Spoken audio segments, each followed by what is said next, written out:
Olá, uma boa noite a todos. Como vocês estão? Hoje está um dia muito bonito. Quem fala é Ezequiel Mota. Hoje é sexta-feira, estou confundindo já. Hoje é sexta-feira, né? Estamos indo para o final do mês. Estamos na primavera, hein? Primavera, pelo menos para mim, é a melhor estação do ano, não é? E hoje, sexta-feira, nós temos tarefa na Casa Espírita Maria de Nazaré, presencial, hein? Hoje nós vamos ter os nossos queridos amigos João e Arielle, que vão proferir a palestra lá presencial, né? E a gente vai por aqui, né? Fazendo aqui a palestra virtual. Seja porque o tema da palestra presencial eu já tinha proferido há pouco tempo, não é? E também porque, para não repetir agora o mesmo tema, então eu vou fazer um outro tema que não é aquele que está na escala, que é a ingratidão dos filhos, né? Para com os pais, etc. Então eu vou fazer um outro que está no capítulo 18 e não no 14. Capítulo 18, itens 13 a 15. E esse tema é aquele que diz que a quem tem se lhe dará, e aquele que não tem, o pouco que tem, lhe será tirado. Em princípio, esse tema nos parece um paradoxo, não é? Nós já vamos então logo tratar dele. Então vamos fazer uma oração, vamos fechar os olhos e fazer essa oração junto para a gente dar início. Pai nosso que estais no céu, santificado seja o vosso nome, venha a nós o vosso reino, seja feita a vossa vontade, assim na terra como no céu. O pão nosso de cada dia nos dai hoje, perdoai nossas ofensas, assim como perdoamos a quem nos tem ofendido. Não nos deixando cair em tentações, mas livrando-nos de todo mal, que assim seja, muita paz. Então, o que vamos abordar agora, para a nossa reflexão, é um assunto que, para dizer a verdade, eu acredito que não só eu, mas muitos de nós, fica intrigado e pensativo, né? Porque nas palavras do Cristo, e o tema é: a quem tem, muito será dado, e o que não tem, o pouco que tem, lhe será tirado. Não parece uma incoerência, um paradoxo? Porque veja bem uma coisa, no nosso olhar mundano, quem tem, ainda vai ter mais. E o que não tem, coitadinho, ainda o pouquinho que tem, ainda vai ser tirado. Não parece uma injustiça enorme? Não seria mais justo, pensamos nós, outros, que aquele que tem bastante, né, não que fosse tirar, não precisaria tirar, mas o que tem pouquinho, o que não tem nada, que então que desce para esse que tem pouquinho. E não tirar dele, já tem pouco. E ainda o pouquinho que tem, ainda tira para ele ficar sem nada, parece uma coisa absolutamente injusta. À primeira vista, sob esse olhar, é muito injusto. Então, qual que é o raciocínio? Jesus não está sendo correto, porque ele está mandando tirar do pobre, que não tem, e dando para o rico que já tem tanto. Não é certo. Não é assim que a gente pensa logo de cara? É assim que a gente pensa. Mas essa é uma interpretação literal, não é? Mas nós sabemos que tudo que o Cristo dizia tinha sempre um fundo de verdade que muitas vezes a gente não tinha condições de entender, sobretudo naquela época, há 2000 anos, não é verdade? Mas essa passagem, ela se deu no seguinte contexto. O Cristo estava, não é, com seus discípulos, não é, e com outras pessoas, né, ouvindo ali aquela coisa toda, e ele ensinando, pregando, não é? E aí os discípulos depois vieram questionar o Cristo por que ele falava por parábolas para aquele povo todo. Por que ele falava por parábolas? E aí então Jesus disse para eles que para os discípulos, os discípulos, né, Jesus falava a real, a verdade, explicava. Entretanto, para a massa, que não tinha condições de compreender, ele era obrigado a falar por parábolas. E ele disse que então se cumpria, não é? Aquela profecia de Isaías, que aqueles que têm olhos, mas não veem, têm ouvidos, mas não ouvem. Não é? E aí ele falou, aquele que tem, mais será dado, e aquele que não tem, até o pouco que tem, será tirado. Então, vamos ver que o Cristo falava espiritualmente, não é? Porque como é que ele ia ensinar aquele povo todo se não fosse por parábola? Vamos exemplificar. Se você tem crianças pequenas, infantis ainda, e você quer a atenção delas para o que você quer ensinar, para o que você quer passar, o que você faz? Você pega aquela criançada toda, põe na roda e fala, gente, olha, vem cá, eu vou contar umas historinhas para vocês que vocês vão adorar. Eles todos vão ficar ali com os ouvidos assim, os olhos assim, para ouvir a história. E você começa a contar a história para aquelas criancinhas e elas vão ficar o tempo todo ouvindo você falar para elas aquelas historinhas. Mas se você começar a ler um texto profundo, esclarecendo com profundidade, elas não vão voltar a atenção para você, elas vão brincar, elas vão correr para o parquinho, elas vão brigar, puxar o cabelo, dar pontapé e elas vão dispersar. Então, para você conseguir atrair a atenção das criancinhas, é preciso contar historinhas para elas. Eu lembro quando minha filha era pequena, sempre ela me pedia para contar historinha para ela. Entrava no carro, às vezes ia para casa da minha mãe, em São Paulo, ou qualquer coisa, viajar e tal, e ela me pedia para contar história. E ela não queria história repetida, e nem história que ela já conhecesse. Eu tinha que inventar história inventada, tinha que ficar criando a história e ela ficava prestando atenção o tempo todo. E acabava uma história, ela queria outra. Na hora de dormir, tinha que contar a história, para ela ficar com aquela atenção. Então a gente procurava sempre. E eu lembro que as crianças do orfanato, Paulo de Tarso, contavam muitas histórias para eles também, porque a atenção deles ficava presa naquilo que eu estava falando. E é o que o Cristo fazia, porque veja, naquele tempo, 2000 anos atrás, os espíritos eram muito infantis. Se hoje ainda uma grande parcela dos espíritos encarnados o são, porque os que estão encarnando agora são espíritos que não vinham encarnando há muito tempo, uma boa parte. Então são espíritos ainda com um pensamento fixo de muito tempo atrás. Então o Cristo naquela época, o jeito para aqueles espíritos infantis era contar histórias, parábolas.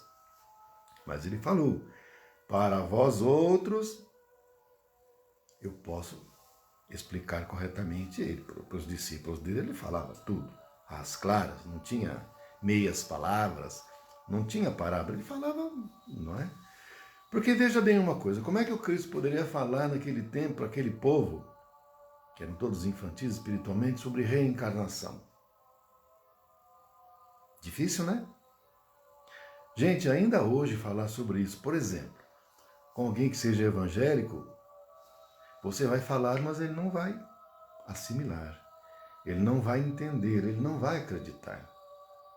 Por quê? Porque você falar em reencarnação, você vai estar dizendo que tem espírito. E que se tem espírito, o espírito está lá, você pode se comunicar com ele. Mas o Moisés, naquela época, quando tirou o povo do Egito, que eram escravos no Egito, naquela época eles acreditavam muito nos deuses, conversavam com o espírito para tudo. Iam fazer um negócio, pediam opinião para o espírito. Ia casar, pedia opinião para o espírito para saber se podia casar ou não. Quer dizer, e Moisés falou, então não tem mais conversa com o espírito. É proibido conversar com o espírito. Ora, se o Moisés proibiu, porque o negócio existia. Mas hoje, essa proibição, ela persiste. Então não pode conversar com o espírito. Porque o espírito está lá quietinho, não vai convocar espírito nenhum, né? E como é que você vai explicar isso para um evangélico? Você vai falar, mas ele não vai entender. Ele não vai acreditar, ele não vai aceitar. Então, se ainda hoje é assim, 2000 anos depois, naquela época, não tinha como falar, tinha que ser por parábolas. Agora, para aqueles que tinham condições de entendimento, ele falava, ele explicava. Vocês vejam que o Nicodemos, que era doutor da lei do Sinédrio, um dos 74, um dos 72, ele não entendeu. Cristo falou para ele, ele não entendeu. Depois ele teve que ir explicando. Porque ele perguntou como é que faria para entrar no reino dos céus. Ele falou, tem que nascer de novo. Falou para ele. Ele falou, mas Senhor, como é que eu, sendo um homem velho, vou entrar no ventre de minha mãe de novo e de lá sair? É impossível. Nicodemos falou isso, está na Bíblia, ele falou isso. Jesus falou para Nicodemos, se você não entende as coisas da terra, como que eu vou te explicar as coisas celestes, Nicodemos? Porque a reencarnação é coisa da terra. Você tem que reencarnar aqui. Você desencarna, retorna à dimensão espiritual. Você é espírito errante, você não tem um lugar lá no mundo espiritual em definitivo. Você está lá, vai para lá, vem para cá, até você ter mérito. Então, se o Nicodemos, que era doutor da lei, não entendeu, como é que ia explicar para o povão? Não tinha como. Então ele tinha que falar por parábolas. E é por isso que ele falava por parábolas. E não tinha outra alternativa. Os espíritos eram infantis naquele tempo, não é? E como eu falei, o espírito infantil, se você quiser prender a atenção dele, tem que contar a historinha, senão a atenção dele dispersa. Você começa a falar, não dá 10 minutos, ele está com atenção para outra coisa. Ele não vai ficar ali prestando atenção. Né? E depende muito também da sintonia do espírito. Então vamos dizer assim, você tem uma rádio, e ali tem várias estações de rádio, várias vibrações, cada vibração é uma estação de rádio. Então, por exemplo, a pessoa que gosta de rock, ela vai colocar numa rádio que toca rock. Ela não vai colocar numa rádio, numa estação, que toca música instrumental ou toque música clássica, porque ela não vai, a sintonia dela não é com aquilo. Tá tocando? Tá tocando, porque a rádio toca de tudo, passa de tudo. Tem outro programa que é evangélico, tem outro programa que é espírita, tem outro programa que é de notícia, tem outro programa que é de fofoca. Tem de tudo. Mas qual que é a sua sintonia? A sintonia de ouvir música de funk, né? Esse nome é funk, né? Então, ele vai pôr lá no de funk. Tá tocando a música clássica, tá tocando a música espiritual, mas não tem, a sintonia dele não é para aquilo, então ele vai para outro canto. Ele vai para outro canto. Então, a pessoa ouve, mas não entende. Ela vê, mas não enxerga. Quer ver um negócio? Um exemplo? Essa semana, vocês devem ter visto, porque passou no YouTube, passou em vários canais, até acho que, não sei se na rede aberta passou. Mas teve um caso que essa semana passou várias vezes, né? De um pastor evangélico da Assembleia de Deus, não sei se é Assembleia de Deus, não tenho certeza não, então tira isso. Mas é um pastor evangélico que ele ia gravar o programa, não é? E a câmera estava um pouco torta, né? E aí ele mandou a esposa dele arrumar. E a esposa não estava acertando, ele levantou irritado e deu um tapa nela. E ainda falou imbecil, grosso, áspero, agressivo. Mas o que ele não sabia é que estava gravando, estava ao vivo já. E aí ele, sem saber, ele começou o programa. A paz do Senhor, né? E começou lá a pregação dele. Então, o que ele está pregando não corresponde à atitude. Então, ouviu a palavra de Deus, ouviu a palavra do Senhor, ouviu a palavra de nosso Senhor Jesus Cristo, mas ele não entendeu. Tanto ele não entendeu que está tendo um comportamento completamente inverso. Então, ouve, mas não entende. E como não entende, age de outra forma, que não aquela que ouviu. Porque quem ouviu a palavra do Senhor e age de outra maneira, ouviu, mas não entendeu. E como não entendeu, age de outra forma. Age de outra forma. Então é isso. Né? Ouviu, mas não entendeu. Viu, mas não enxergou. Não adianta você mostrar. Não adianta você falar. A pessoa, você pode mostrar a verdade. Ela não vai enxergar aquilo. Então, por exemplo, a pessoa, ela perdoa uma ofensa sofrida por um agressor. Então, esse é o fato, esse é o quadro, essa é a verdade que está sendo apresentada. O que a outra pessoa vai enxergar? Ela vai enxergar um ato de fraqueza e de covardia, porque quem é que não vai reagir sendo ofendido? É muito fraco e covarde. Quando, na verdade, a verdade é um ato de amor. Porque o ato do perdão é um ato de amor. Então, a verdade é a expressão do amor através do perdão. Essa é a verdade, nessa situação, nesse exemplo que eu estou dando. Mas o que é que o outro está vendo? Covardia e fraqueza. Então, vê, mas não enxerga. Ele enxerga outra coisa.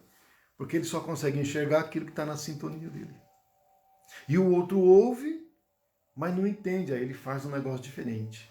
Ouve o Senhor dizendo que tem que ser pacífico, que tem que ser tolerante. Aí a mulher não arrumou lá direitinho, vai dar um safanão na mulher e ela chamou de imbecil. Então ouviu, mas não entendeu. Então Cristo falou, desde os tempos de Isaías, eles ouvem, mas não entendem, veem, mas não enxergam. Não é? E aí então, nós vemos que, embora seja aparentemente um paradoxo, dizer que aquele que tem vai ter ainda mais, mas é preciso entender sob uma visão espiritual, não a visão mundana nossa. Que a visão mundana nossa é a visão materialista. A visão materialista é aquele que tem mais materialmente, não é? Tudo bem que pode ter mais, trabalhou, pode ter mais, mas aquele que tem pouco materialmente, seria injusto tirar o pouco que ele tem. Visão materialista, visão material das coisas. Mas o Cristo não falava de forma materialista, mas ele falava no seu conceito, no seu conteúdo profundo e espiritual. Não falava sobre materialismo, falava do espiritualismo, o fundo espiritual. E no fundo espiritual é quanto mais você tem em termos de mérito, mais você conquista virtudes, mais virtude você vai ter. E quanto mais virtude você tem, mais mérito você tem. Quanto mais mérito você tem, mais virtude você vai ganhar. Então, quanto mais tem, mais vai ganhar. Quanto mais virtude, mais vai ganhar. Quanto mais mérito, mais virtude vai ganhar. E como é que conquista o mérito? Através da prática do bem. E a prática do bem é a única forma de você pagar o mal. É aquela assertiva de pagar o mal com o bem. Então, quanto mais bem você faz, mais você paga o mal. E com isso, você livra de ter que sofrer. Livra do sofrimento, ao menos na intensidade que deveria. Então, a pessoa que praticou o mal, por exemplo, e ela não quer saber de fazer o bem coisa nenhuma, bem, nada, isso aí é para outro, eu não quero saber. Bom, nesse caso, o que é que vai acontecer? Quando pratica o mal, você cria um campo eletromagnético que vai atrair para você depois, na mesma encarnação ou na outra, uma situação semelhante que você vai passar, para o seu aprendizado, não é para o seu sofrimento, não. E aí você vai passar, inevitavelmente vai sofrer. Para limpar o campo eletromagnético, você fica para dissipar aquela atração daquela experiência que você vai ter que passar para o seu aprendizado. Mas se você começa a praticar o bem, o que vai acontecer? Você vai minorar, vai amenizar aquele sofrimento, ou até às vezes pode eliminar e não tem que passar. Agora, se você tiver que passar e estiver passando, o que é importante? É você não revidar. Então, sofreu o mal. Se você puder perdoar, ótimo, melhor ainda. Se você não puder, não vai se vingar. Porque você não indo se vingar. Porque se você for se vingar, você está contraindo uma nova dívida, está pagando com a mão, contraindo a dívida com a outra, continua na mesma. E vai continuar endividado. Vai continuar endividado. Então, agora, o ideal o que é? Vamos começar a trabalhar no bem, vamos fazer no bem. Porque o Chico sempre dizia, né, quando os agentes da justiça divina vêm cobrar de nós o que devemos. Se nos encontram fazendo bem, eles largam a gente ali e vão atrás de outro. Então é mais ou menos isso, você está fazendo bem. Você está não fazendo bem, você está pagando o mal. Se você conseguir fazer tanto bem que pague todo o mal, você não vai passar pelo sofrimento que você teria que passar. Ou poderá ser que você passe, mas perde a ponta do dedo, não perde o braço inteiro como teria que perder. Então é por isso que nós temos que pagar o mal com o bem. Porque a gente está fazendo uma coisa para nós mesmos, não é para outra, é para nós. Então é inteligentíssimo você fazer o bem, porque você vai se livrar de dor e sofrimento e aflições. Agora, quanto mais bem você faz, você vai elevando sua vibração, porque você vai fazendo bem, você vai elevando sua vibração. E não podemos esquecer da lei da atração. Você eleva a sua vibração, quem que você vai atrair para você? Espíritos que têm, espírito encarnado ou desencarnado que tem a vibração semelhante. Então você vai atrair para você espírito de vibração mais elevada. E espírito de vibração elevada sempre querem que nós cresçamos cada vez mais. Espírito de luz quer que a gente suba, cresça. Mentor só quer o nosso bem, quer que a gente suba, cresça cada vez mais. Então eles vão ajudar, pondo na nossa mente, vão surgir situações para você cada vez fazer mais o bem e cada vez se elevar mais.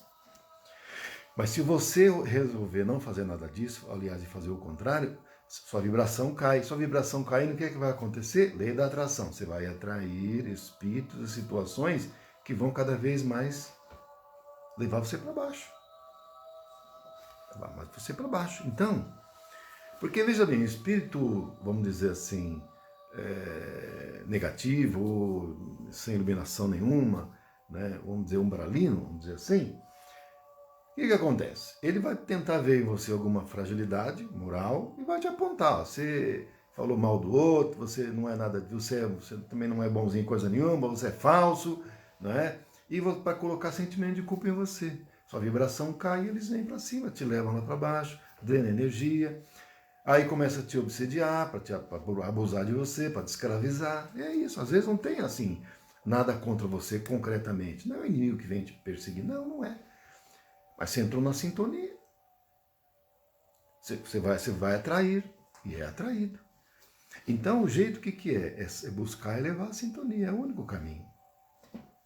Agora, aquele que não tem, até o pouco que tem de será tirado, a gente não pode pensar no aspecto material, materialista.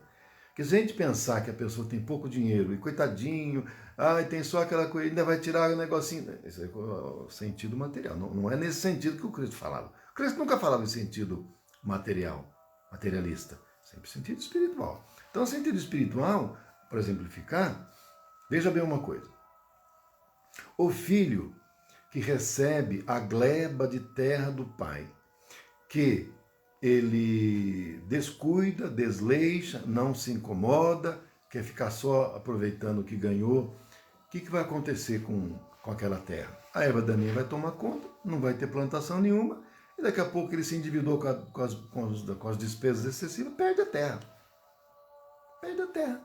Ao passo que se ele recebeu de herança aquela terra, ele tratasse da terra, cuidasse da terra, plantasse, se esmerasse, a terra ia dar ao centro, por cada vez ia aumentar mais.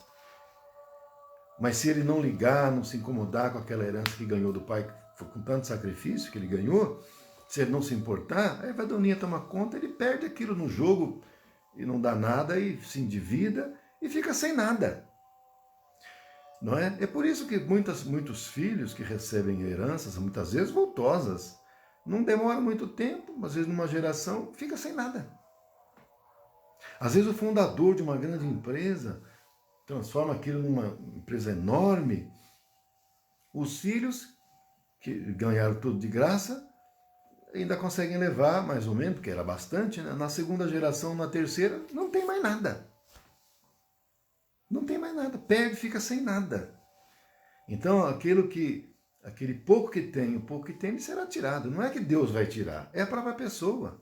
É o próprio espírito, que é descuidado, que é desleixado, que não quer saber de se esmerar, de se esforçar para melhorar, para fazer por si, que é tudo dado, aí não vai para lugar nenhum. Porque Deus não tira nada, Deus só quer ajudar. Deus só quer o nosso crescimento. Os nossos mentores, anjo da guarda, espírito de luz, só quer o nosso crescimento, mas nós precisamos fazer a nossa parte. Eles não podem fazer tudo por nós. Eles podem ajudar, mas eles não podem fazer por nós o que nós temos que fazer, porque isso aí é personalíssimo, é individual, ninguém pode fazer por nós. Não é? Então, por exemplo, a pessoa que tem até uma certa crença, né? Mas não é aquela fé que remove montanha que o Cristo falava, né? Ele falou que se tivesse uma fé do tamanho do grão, como um grão de mostarda, podia tirar a montanha dali e pôr para lá. Vamos dizer que a pessoa nem fé tenha, seja uma crença, eu acredito, e tal. Vem a primeira dificuldade e a pessoa já não acredita mais em nada, já se suicida, se joga lá do prédio, né? Aí blasfema e diz que Deus não existe coisa nenhuma, porque senão ele estava olhando por mim. Então até o pouco que tem ele será tirado, né? Tinha uma mera crença, até isso aí sai dele. Não é que Deus tirou. Não é que Deus tirou, não. É a própria pessoa que não se... Porque quanto mais a pessoa age no bem, mais ela se fortalece também. E mais ela cresce. Né? E mais ela cresce. E quanto mais ela cresce, maior será a sua intendência. Porque você vai dando mais responsabilidade para aquele que você vê que merece. Numa empresa, por exemplo, você tem lá os empregados. Você tem uma promoção para dar lá, para um cargo que vagou. Você vai analisar os seus funcionários. Para quem que você vai dar a promoção? Para aquele que é mais qualificado. Porque senão a pessoa vai afundar a sua empresa, você não vai querer isso. Não é? E às vezes tem um empregado que está lá um tempão, mas você não confia nele, porque o cara é um encostado. Nem deu a hora, ele já está querendo ir embora. Não faz esforço nenhum, não é? Trabalho sempre atrasado, faz o mínimo. Você não vê ali uma perspectiva de uma pessoa, né, fazer alguma coisa a mais. E aí você pega, vê um outro, chega lá, embora mais novo, você vê que a pessoa é esforçada, né, procura chegar sempre cedo, sempre faz o máximo, dá o máximo de si, se importa. Você vai fazer o quê? Você vai botar o olho naquele. Teve um caso, uma história, né, para exemplificar, exatamente assim, né? Tinham vários funcionários, né? Tinham lá que tinha mais de 10 anos de firma. Por outro lado, tinha um outro que estava um ano de firma, 2, era novo, perto do outro que tinha mais de 10. E aí surgiu uma vaga de promoção. O que tinha 10 anos pensou, a vaga é minha, eu sou mais velho, o outro tem 2, o outro tem 3, o outro tem 4, eu estou aqui há mais de 10, o patrão vai dar a promoção para mim, porque eu estou na frente deles, estou aqui há tanto tempo, eu vou virar chefe aqui. E ficou pensando assim. Só que depois, quando viu lá no quadro lá de empregados, ele viu que a chefia foi para o outro que tinha 3 anos, quer dizer, bem mais novo que ele. E ele não se conformou com aquilo, ele foi lá tirar satisfação com o chefe, com o encarregado lá, né, que indicou o outro. Pô, mas estou aqui há tanto tempo, tá, eu acho que eu tinha que ter uma oportunidade, uma chance, e o outro que está aí só há 3 anos, por que deu para ele, não deu para mim que estou? Eu mereço mais. Eu estou muito mais tempo. Era para eu ter a promoção, eu achava que eu ia ter. Aí o chefe falou assim, olha, faz o seguinte, você vai lá falar com o patrão lá, ele é que manda, não sou eu que mando. Ele é que manda, você vai lá falar com ele. O máximo que eu posso fazer é indicar, mas quem dá a última palavra não sou eu, você vai lá falar com ele. E ele foi falar com o chefe, com o patrão. E colocou a condição dele, a situação dele, o ponto de vista dele, que ele achava que ele tinha merecimento, e o patrão só quieto, ouvindo. Só ouvindo. E aí, chamou o outro lá, o que tinha sido promovido, né? O mais novo. Né? E aí ficou ali, né? E aí ele falou pro que estava dizendo que tinha que ser o mais velho, né? Que tinha que ser que tinha que receber a promoção. E falou para ele, então vamos fazer o seguinte, olha, estamos na hora do almoço já, então nós vamos almoçar agora. Então você vai fazer o seguinte, você vai e compra umas frutas para a gente comer no almoço aqui, tá certo? Traz aí, a gente vai almoçar e depois a gente resolve isso. Você pode ir lá. E assim, ele fez. Chamou o outro e falou, você, na hora do almoço, você vai lá e compra lá umas coisas lá para nós, lá. Vê lá. Bom, aí, o que acontece? O que achou que foi injusto e era o mais velho e tudo, ele chegou lá, olhou o preço, né? E aí achou que o dinheiro não ia dar, ficou com medo de gastar, né? E aí pegou e voltou, né? E falou para o patrão, olha, o preço lá está muito caro, eu não quis comprar, porque eu fiquei em dúvida se podia gastar tudo, eu não sei, o que o senhor quer que faça?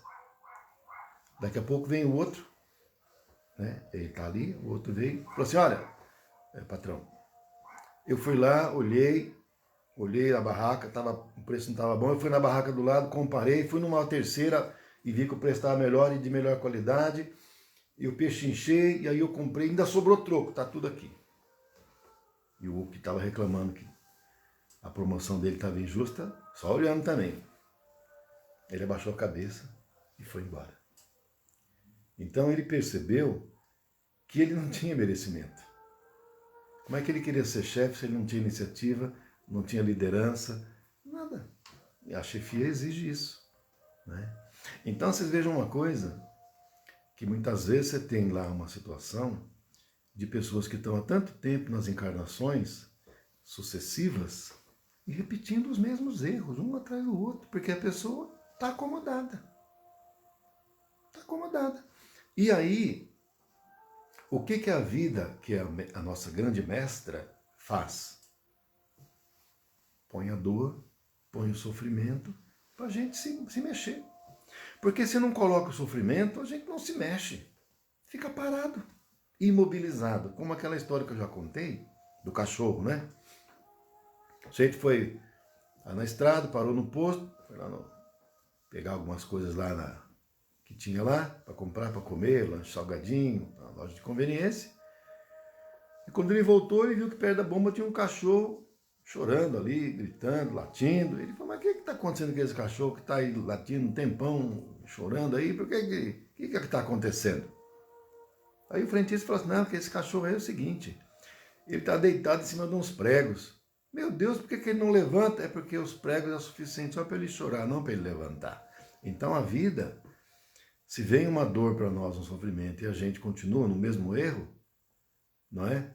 Sem se mobilizar, sem se motivar para mudar, você pode ter certeza que vai vir um sofrimento ainda maior. E vem mesmo, para a gente mudar, para a gente crescer.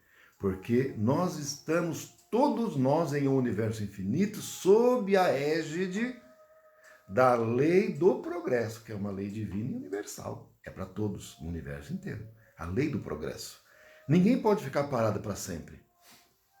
A lei do progresso nos impõe crescer, amadurecer, evoluir. Mas se você quiser ficar estacionado, você só vai acontecer que você vai penar. Até o ponto que você não aguentar mais. Aí vai ter um prego grande, né? Que aí você não vai aguentar a dor e você vai ter que sair dali. Você vai ter que se mexer. Você não vai aguentar ficar sofrendo, porque a dor vai ser muito terrível, não é? Por que tem espíritos que acabam tendo que ser exilados de alguns mundos? Porque eles avançam intelectualmente, mas não avançam moralmente.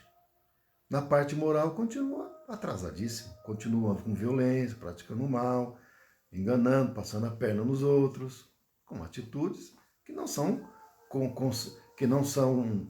conforme, né, uma promoção que o mundo recebe. O mundo se promove para um mundo de regeneração. Você não pode continuar com esse tipo de atitude. Se insistir com isso, com violência, com agressividade, tudo querendo na força, batendo, agredindo, assaltando, fazendo um negócio, banca de droga, fazendo guerra, o que vai acontecer? A sua vibração não vai estar compatível mais. Vai ter que ser exilado. Aí você vai para um mundo lá, primitivo, um mundo de expiação para o início, e lá você vai ter que conviver. Porque você é o tipo de cara, por exemplo, que gosta de bater na mulher. Ok? Você vai no mundo primitivo, eles praticam canibalismo. Bater lá para eles não é nada. Bater lá para eles é fazer cosquinha. Então lá é arrancar a cabeça, cortar a perna, né? Estripar e comer vivo. Pô, você na fogueira lá, nem fogo não tem ainda, né? Então, o sofrimento vem pesado, não é? Então, o ensinamento é o seguinte, né? A lição, ela é espiritual. Aquele que tem, quanto mais mérito tem, mais lhe será dado por conquista e mérito pessoal em termos de virtudes. Mais mérito, mais conquista virtudes, mas é pelo mérito do trabalho que a lei do progresso nos impõe conquistar. E você cada vez mais se ilumina. E se iluminando, mais receberá de responsabilidade. Então aí você é promovido para ser mentor, por exemplo. Né? Daqui a pouco você vai ser mentor de uma vila inteira, de um agrupamento. O Cristo é mentor do planeta inteiro. Aliás, de mais de um planeta. De mais de um planeta. Não é? O Espírito Ismael é o mentor do Brasil. É ele quem é o responsável pelo Brasil. Não é o Espírito Evolucionário do Brasil. Não é? Então, agora, quem não quiser, aí o pouco que tem ele será tirado. Mas não é que Deus tira, não. A própria pessoa deixa escapar das mãos. Perde a oportunidade de fazer o bem quando ela surge. Perde a oportunidade de se reconciliar. Deus coloca, por exemplo, numa encarnação, a gente tem inimigo. O que coloca então? Coloca uma encarnação para você nascer lá, filho do teu inimigo. E ele é seu inimigo, você é inimigo dele. Então bota para você encarnar filho dele. Certo? Ok.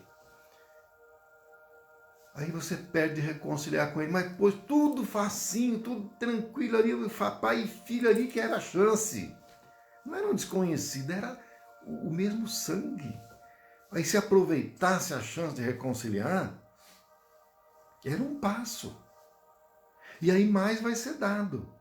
Você tem, aproveita, mais vai ser dado em termos de mérito moral, mérito espiritual e de crescimento. Mas aí joga fora a oportunidade. Né? Distrata, bate, é agressivo, larga tudo, joga fora. Então, aquele que tem, o pouco que tem, ele será tirado. Perdeu a oportunidade, tirou a chance, não tem mais essa chance. Vai ter, talvez, de outro jeito, mas é sofrimento. Porque esse que você estava ali com oportunidade de reconciliar, você não reconciliou, ele continuou seu inimigo. Então, depois ele está te perseguindo. Está te perseguindo, está te obsidiando, está arrumando outros comparsas para te perseguir. Aí é problema. Sofrimento atrás de sofrimento. Não é? Então, a nós que somos espíritas e que temos essa compreensão espiritual, é trabalhar no bem. E quanto mais você trabalha no bem, mais oportunidade de trabalhar no bem vai surgir. Mais aumenta para você a responsabilidade, porque assim como na história que eu contei, o chefe está de olho, ele, você vê que você é aplicado, vai te dar uma responsabilidade maior para você cada vez crescer espiritualmente. Mais e mais. Se iluminar cada vez mais e mais. Não é? Então, meus amigos, meus irmãos, a gente fica por aqui. E também aqueles que vão daqui a pouco para a Casa Espírita, né? Para participar da palestra da Arielle, que está aqui com a gente, né, Arielle? E o Joãozinho também. Então, vocês vão daqui a pouco se preparar. Vocês não moram longe, mas tem que se organizar para ir para lá, que eu sei que vocês vão, então eu vou ficando por aqui, não é? Então, amanhã a gente prestigia o João e a Vânia na palestra que eles vão proferir. Domingo nós estaremos juntos novamente, ok? Vamos orar para finalizar então, fechar os olhos, vamos orar juntos. Ave Maria, cheia de graça, o Senhor é convosco. Bendita sois vós entre as mulheres, bendito é o fruto do vosso ventre, Jesus. Santa Maria, Mãe de Jesus, rogai por nós, os seus filhos, agora e na hora de nosso desencarne, que assim seja. Gente, muita paz, muita luz, um beijo no coração e até domingo, se Deus quiser. Até lá, então.